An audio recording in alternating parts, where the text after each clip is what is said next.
Bonsoir à tous, vous avez été nombreux à nous suivre dans Soir Bleu de campagne. Nous avons fait avec vous le nord jusqu'au sud du pays. Maintenant, je vous propose donc de voir un petit résumé. C'est parti.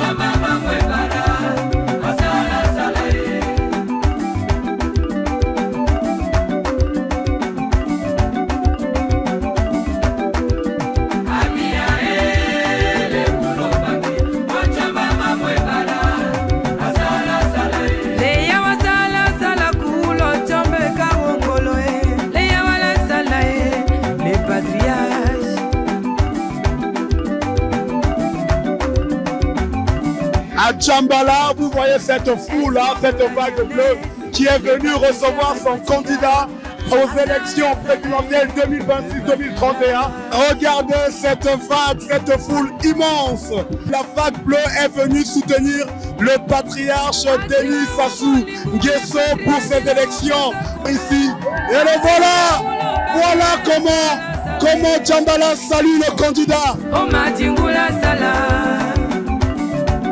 Wazavine la salae, Owando la salae, Awole kulo bangi la salae, Abia le kulo bangi, Ocha mama mwebara, Asala salae, Salo salano, Salo salano, Salo salano, Ocha mbele kuba sala malae, Leya wa sala salae.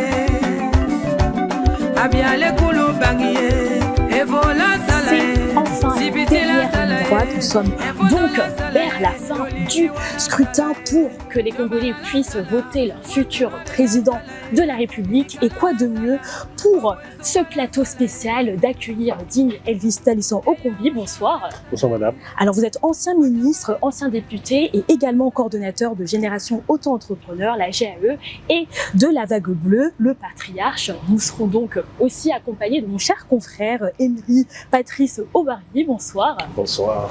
Alors sans plus tarder, étant donné que c'est la dernière ligne droite, faisons un bilan de cette Vague Bleue, le patriarche qui soutient donc le candidat Denis Sassou Nguesso.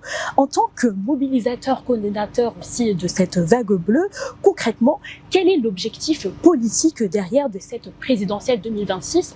Est-ce cette Vague Bleue mettre en avant ce projet de société ou bien mobiliser le plus de Congolais à soutenir votre patriarche? Je crois que c'est les deux.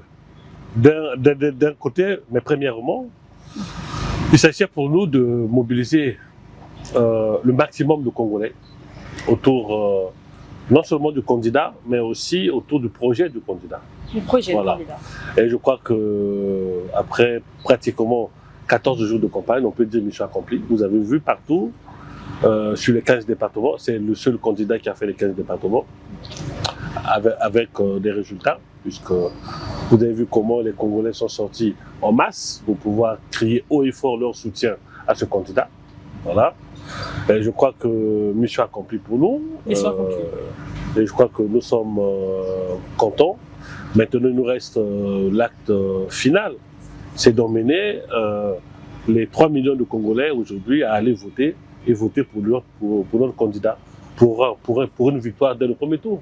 Bon, on est habitué aussi. Alors, Monsieur le ministre, pourquoi avoir associé cette initiative, le patriarche, à la figure du président? Mais parce que le patriarche, c'est une figure titulaire.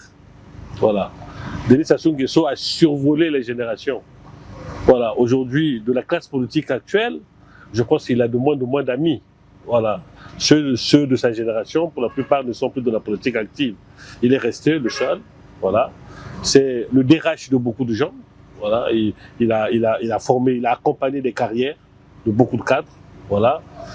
C'est celui vers qui chacun de nous, quand il y a un problème, court pour voir. Voilà. C'est celui qui rassemble, c'est celui qui règle les problèmes. Voilà. Donc du coup, lorsqu'un président est à ce niveau, ce n'est plus un président ordinaire, c'est devenu le patriarche. Voilà, il est au-delà des composantes politiques, il est au-delà de l'opposition, il est au-delà de la majorité. Voilà, ce qui fait que même lorsqu'il va aux élections, il ne se présente pas sous le logo d'un parti politique. C'est significatif. Mais parce que lui-même, il se situe déjà comme étant ce grand rassembleur qui va au-delà des considérations tant politiques que sociales. Et que répondez-vous à ceux qui voient dans la vague bleue une sorte de campagne aussi déguisée, plus qu'un mouvement d'éducation ou même de mobilisation citoyenne? Nous faisons les deux. Mais le vote est déjà un acte, n'est pas seulement un acte politique, c'est aussi un acte citoyen. Donc lorsque vous emmenez déjà les Congolais à aller massivement voter, je pense que vous les emmenez déjà à exercer un droit civique.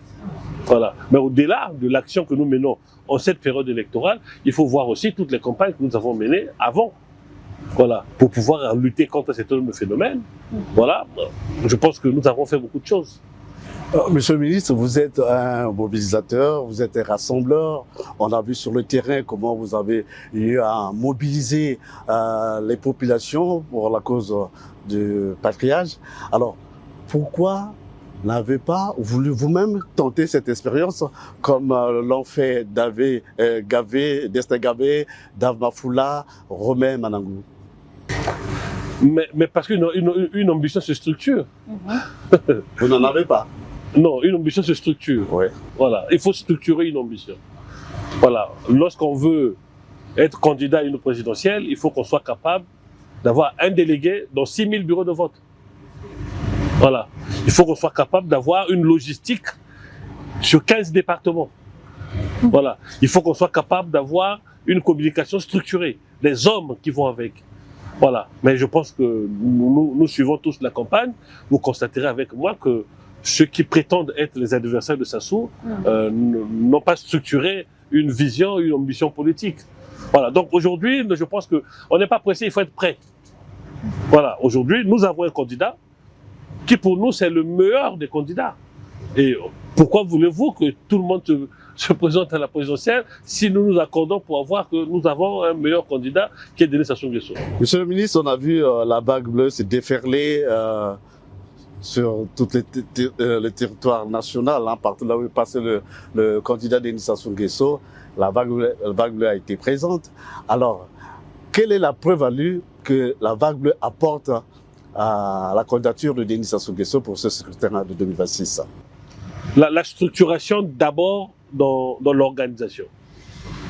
Il y a de cela une année, nous avions dit que nous allions lancer le comité de soutien. Parce que déjà, nous avions dit que nous ne partirons pas à une présidentielle avec une mobilisation ou une organisation éparse. Voilà. Il faut que quand nous arrivons dans une localité, nous savons que ici nous avons 100 000 électeurs, il nous faut 60 000. Et 60 000, voilà comment nous les organisons. Voilà. Dans les petits groupes que nous on appelle les comités de soutien. Ce qui fait que dans chaque localité du pays, nous sommes capables d'arriver la veille de dire à ces 60 000 personnes, levez-vous demain pour soutenir le président qui arrive, ils se lèvent, ils partent. Donc c'est une coordination d'une organisation qui a été mise en place, structurée, voilà. Et aujourd'hui, nous ne voyons que les conséquences de cette organisation. Est-ce que c'est pas l'effet de foule? Avez-vous la maîtrise de votre base? La preuve, c'est que partout où nous sommes passés, vous ne verrez pas de bagarre. Voilà. J'ai un ami qui me posait la question de savoir comment vous faites pour démobiliser près de 50 000, 100 000 personnes en moins de 2 heures du temps. Mais parce que le mot d'ordre est passé la veille que dès que vous finissez, dans les minutes qui suivent, chacun doit pouvoir repartir chez soi. Ça montre l'engagement. C'est ça l'engagement. Ça montre que les gens qui sont là, qui arrivent, croient en quelque chose de supérieur que la possibilité de venir participer à un meeting. Parce que le fait de quitter chez soi et d'arriver, ça marque une adhésion.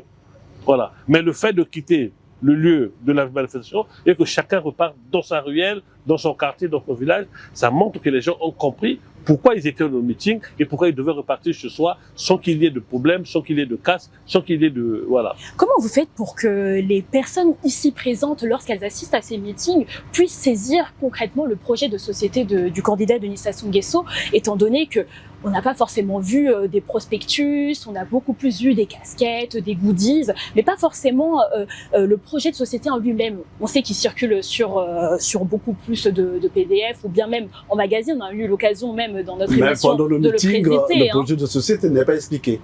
Donc comment vous, en tant que coordonnateur de la Vague Bleue et le Patriarche, vous faites pour sensibiliser auprès de ce projet de société? Mais parce que les meetings, c'est 10% de la campagne. Après, il y a 90% de la campagne qui ne se passe pas dans les meetings. Ce sont des réunions, des petites réunions de les ruelles. D'accord. C'est les réunions de sensibilisation dans les comités de soutien. Et le message est bien passé après auprès de la population. Donc. Mais bien sûr, mais c'est ça le problème. Les meetings sont des fêtes foraines à peu près. Excusez-moi l'image. Voilà.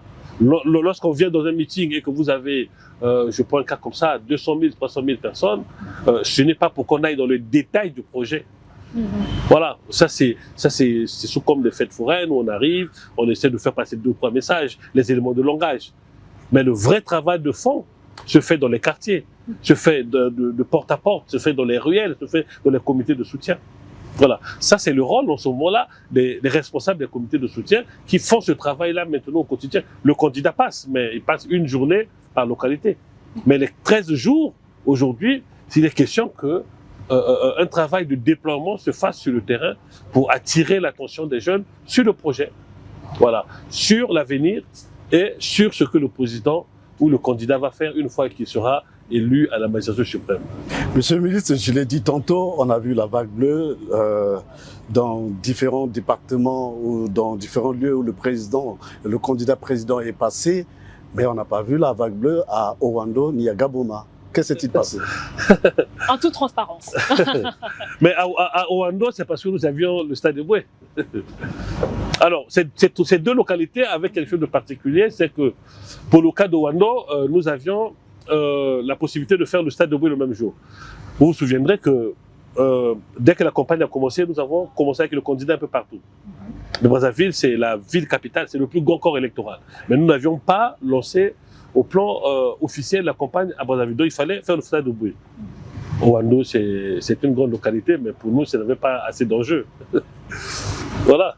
Juste une histoire d'enjeu alors. Ouais. Nous étions au stade de Boué le même jour. Alors, monsieur le ministre, permettez qu'on vous pose cette question. Que répondez-vous par rapport à la rumeur qui circule? Notamment, on a lu sur les réseaux sociaux où il est écrit que la Vague Bleue a été interdite d'être à Owando et à Gaboma.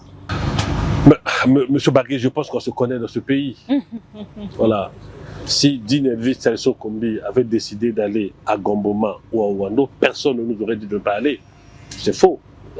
Voilà, donc si nous décidons de ne pas être à un endroit, il faut vous dire que c'est parce qu'on a pris le choix de ne pas être là. Pour le cas de Gamboma, le président faisait, je crois, 2 ou 3 localités le même jour. Il faisait Gamboma, il faisait Igné, il faisait encore Brazzaville. Alors nous ne pouvions pas être aux 3 endroits. Donc, il fallait choisir quel était l'endroit que nous avons pensé être plus prompt. Nous avons choisi Igné. Alors, vous étiez certainement informé de cette rumeur, non? Vous savez, avec les rumeurs, on peut tout faire. Mais lorsqu'on est à la tête d'un grand mouvement comme la Vague Bleue et que l'on gère des centaines, des milliers de personnes, on ne tombe pas dans la spéculation, on ne tombe pas dans la polémique, parce que cela peut avoir des effets néfastes. Voilà. Lorsqu'on est gestionnaire de l'État, lorsqu'on est gestionnaire de la foule, on est dans l'objectivité. Et pour notre cas, je pense que nous avions établi un programme. Voilà. Dommage, nous ne sommes pas allés partout, nous ne sommes pas allés à Moussaka. Mais cette rumeur a créé la polémique au sein de la population. Mais nous ne sommes pas allés à Alors, Moussaka. quel est le message adressez-vous à l'endroit de vos militants? Non, nous ne sommes pas allés à Moussaka. Nous ne sommes pas allés à Moussaka, nous ne sommes pas allés à Luango. Ce n'est pas parce qu'on nous a interdit d'aller à Luango. Le Premier ministre est un monsieur, donc il n'aurait jamais, pu nous empêcher d'aller à Luango. Mais entre Luango et Dolisie, nous avons choisi Dolisie. En tout cas, Monsieur le Ministre, vous avez certifié que pour vous, c'est une grande mission accomplie. Est-ce que après donc ces élections, vous serez prêt à mettre publiquement, donc évaluer 3 ou même quelques petites réalisations auxquels vous pouvez être évalué de cette vague bleue après ces élections? Évaluer, je ne sais pas trop. Je pense que nous sommes des hommes de devoir. Voilà. Dès l'ouverture de la campagne électorale, notre devoir, c'était d'accompagner le candidat jusqu'à son élection. Voilà. Et pour nous, dimanche à 18h, nous dirons mission accomplie. On aurait fini notre rôle en tant qu'homme de devoir. Voilà. Pour le reste de la procédure, c'est d'autres acteurs qui vont intervenir et ça ce n'est plus nous. Je pense qu'il faut s'arrêter. Nous, on s'arrêtera à ce niveau-là. Ça s'arrêtera là. Elvis Okombi-Tchalisson, hier vous étiez ministre au gouvernement. Aujourd'hui, vous êtes sur le terrain pour accompagner la candidature du président candidat. Alors, vous attendez à quoi? Monsieur Bargui, dans sa vie, on est plus ancien ministre que ministre. Donc, et surtout pour nous qui sommes arrivés ministre très jeune. Donc, de toute façon, on sera plus longtemps ancien ministre qu'autre chose. Donc, non, c'est pas ça. Je pense qu'aujourd'hui, le Congo a une chance d'avoir M. Denis Sassou Nguesso à la tête de ce pays. Quoi que l'on dise. Voilà. Le président Denis Sassou Nguesso est celui qui peut encore être la synthèse de plusieurs générations pour la gestion et la bonne gestion de ce pays. On oublie souvent que ce pays a connu des guerres civiles. Voilà, nous sommes l'un des rares pays où les gens se sont battus à l'arme lourde dans la ville capitale. Voilà. Mais à un moment donné, la personnalité du président Sassou fait que ce pays soit en paix. Donc rien que sur cette base-là, je pense que nous pouvons continuer à dire que nous avons besoin du président de la République. Voilà. Si demain, pour des personnes comme nous, qui essayons de nous débrouiller dans les affaires, nous pouvons avoir cette paix continuée, je pense que ça devient une bonne chose. Ça permettra que nous puissions librement faire nos affaires et gagner de l'argent et créer de la richesse. Voilà. Le reste, c'est du pouvoir discrétionnaire du candidat. Voilà. Vous savez, le jour où j'ai été nommé ministre, je n'étais pas demandeur. Voilà. Et je n'étais même pas au Congo. Donc, le jour où j'ai été relevé encore, je n'étais pas demandeur. Donc, si demain, il faut que le président me dise, Monsieur Kombi, vous allez représenter, je ne serai pas aussi demandeur. Voilà. Mais comme nous sommes des hommes de devoir, nous, on a fait notre devoir et nous ne demandons absolument rien du tout. Voilà. Ce n'était pas conditionné pour dire que nous soutenons le président pour qu'il nous donne quelque chose au retour. Non, c'est pas ça. Nous soutenons le président parce que nous croyons que pour ce pays, nous avons besoin de ce monsieur-là encore à la tête de ce pays. On arrive à la fin de l'émission. Si le patriarche, comme vous l'appelez, est reconduit et que les résultats donc suivent à ces élections, Vous attendez encore les résultats? On attend toujours. Ah, okay. On attend toujours. Et si, lorsque les résultats s'avèrent donc être le candidat, oui, Denis Sassou Nguesso, oui. Que va-t-il devenir le patriarche et surtout cette vague bleue? Est-ce que vous avez un après? Est-ce que tout va s'arrêter là? Quelles sont vos perspectives? L'Assemblée générale que nous allons convoquer au mois de juin décidera. Va tout déterminer. Voilà. Juin 2026 alors. Oui, mais pour le moment, la génération auto-entrepreneur va repartir de ses missions traditionnelles, accompagner les jeunes, financer des projets, les mettre en incubation. C'est ça d'abord. La vague bleue n'est qu'un outil de la génération auto-entrepreneur. Vous ne voulez pas en faire un parti politique ou quelque chose d'autre, ça restera toujours un mouvement alors. Pourquoi nous serons un parti politique? Ça peut être une piste. Hein. Je suis déjà chef de parti. Alors, madame, pour votre information, je suis à la tête d'une coordination où les 3/4 des membres, chacun est membre d'un parti politique. Soit du PCT, du RDPS, du MAR et tout ça. Donc on peut, déjà à ce niveau-là, nous ne pouvons pas constituer un parti politique, puis chacun de nous est membre du parti politique. La vague bleue, c'est un mouvement au service d'un seul individu, d'une seule personne, c'est le président de la République. C'est son instrument. Voilà, c'est lui qui décidera que faire de son instrument. Mais d'ores et déjà, je suis sûr et certain qu'il nous dira continuer à accompagner les jeunes, encourager les jeunes, former les jeunes, financer les jeunes, encadrer les jeunes. Voilà. Donc la vague bleue continuera à exister, mais pas sous la forme d'un mouvement comme on a vu, mais en tant qu'association, génération auto-entrepreneur, qui va continuer à travailler pour pousser les jeunes dans l'entrepreneuriat, dans la création de richesses. Voilà. Et voilà un peu. Eh bien, merci beaucoup, Monsieur Digne Elvis Talussan Okomi. Mais pour les résultats, on sait déjà que... C'est vous qui le dites, dimanche, on attendra le dimanche, scrutin. Il n'y a qu'un seul candidat que tout le monde attend. Voilà. Eh bien, on verra si les paris seront bons. On verra. Mais je suis sûr que même les autres candidats attendent que la proclamation, attendent que dimanche, pour que lundi matin, ils commencent à reconnaître leurs défaites. Bon.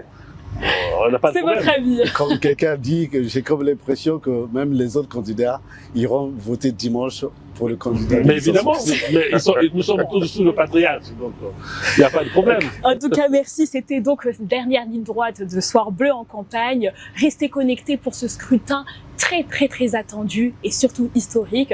On se redonne donc rendez-vous très bientôt.